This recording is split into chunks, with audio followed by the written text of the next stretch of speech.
La question, ça veut dire que ceux qui portent les bagues de mariage dans les autres églises apostoliques, genre ceux qui viennent les voir, ils portent des bagues de mariage. C'est un péché, qu'ils exercent ce péché. Ils ont pas pu. Tu sais, si on regarde la parole de Dieu, le mariage n'était pas déterminé par un homme. Au fait, l'origine même de l'anneau du mariage, c'est une origine païenne. Et les gens vont se référer à Rebecca et autres, mais ça parle de la culture de l'époque et non une recommandation de la part de Dieu. Et l'anneau du mariage lui-même, son origine est païenne. Même le doigt où on le porte est significatif. Vous savez, on le met au quatrième doigt de la main gauche, parce que de ce doigt part un nerf qui va jusqu'au cœur. Et on se dit ainsi, on attache son cœur à cette personne. La dernière fois que j'ai regardé l'amour, c'est pas comme ça qu'on exprime l'amour. Quand Dieu a instauré l'amour, il nous a donné aussi la liberté d'aimer. En fait. Et l'anneau, c'est typiquement culturel. Ce n'est pas le mariage bibliquement n'est pas scellé par aucun bijou. En fait, ce qui scelle un mariage, c'est, je vais le dire ceci. Ce n'est pas, c'est que Dieu ne nous donne pas la permission de divorcer si nous avons ôté l'anneau du mariage. Vrai ou faux? Mais Dieu nous donne la permission de divorcer si nous avons commis l'adultère. Parce que le mariage est scellé par l'intimité du couple et non pas par un anneau que tu veux voir. Et littéralement dans la parole de Dieu, c'est ça. Maintenant, quant à dire s'ils ont péché ou pas, laissons cela aux soins de Dieu.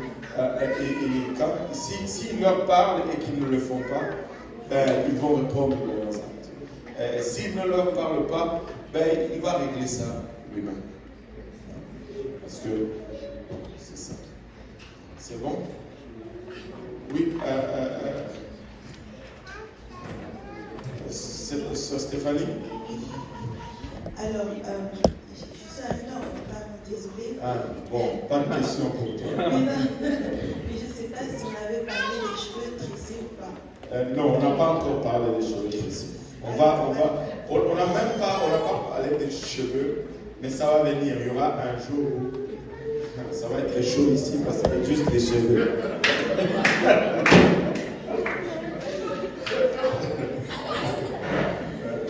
Si ta question regarde les cheveux, c'est mieux qu'on attende quand on va enseigner. Oui, c'est pour ça que justement j'ai demandé. Voilà. Ensuite, l'autre, c'est avoir, je ne sais pas comment expliquer à une jeune fille, parce que bien souvent, je ne sais pas comment ça se passe ici au Canada, mais en France. Pareil comme la parole des autres. En France, il y a un truc qui dit que comme quoi c'est pas parce que je porte une mini-jupe qui définit qui je suis, c'est pas parce que je porte un crop top qui définit qui je suis, c'est pas parce que je suis comme ça qu'on doit m'harceler. Donc, je ne sais pas comment faire pour expliquer à la personne que oui, c'est ça, comment dire, oui, c'est ce que tu portes en fait qui définit ce que tu as dit. Je ne sais pas comment lui. Il y a un comédien, Thomas Côté, qui a raconté une histoire. Il disait qu'il a vu justement une fille avec haut talon, avec une jupe, c'est quoi, un crop top, voilà. Et qui marchait sur la rue dans le divan. Et puis il la regarde et dit « Wow, mademoiselle !» Et puis elle fait « Excuse-moi !» Ce n'est pas parce que je suis habillé comme ça que je suis une prostituée. C'est gratter la tête.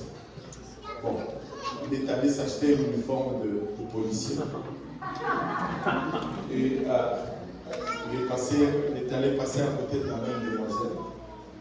Quelqu'un est venu voler le sac de la demoiselle, partir en courant avec. Et la demoiselle le regarde et dit: monsieur l'agent, monsieur l'agent. C'est bon. Voleur, voleur. Et puis lui aussi, c'est tout. Il dit: excuse-moi. C'est pas parce que je suis habillé comme ça que je suis policier. On dit que l'habit ne fait pas le moine, mais on reconnaît le prêtre par sa soutane. Ce que tu portes, c'est ce que tu es.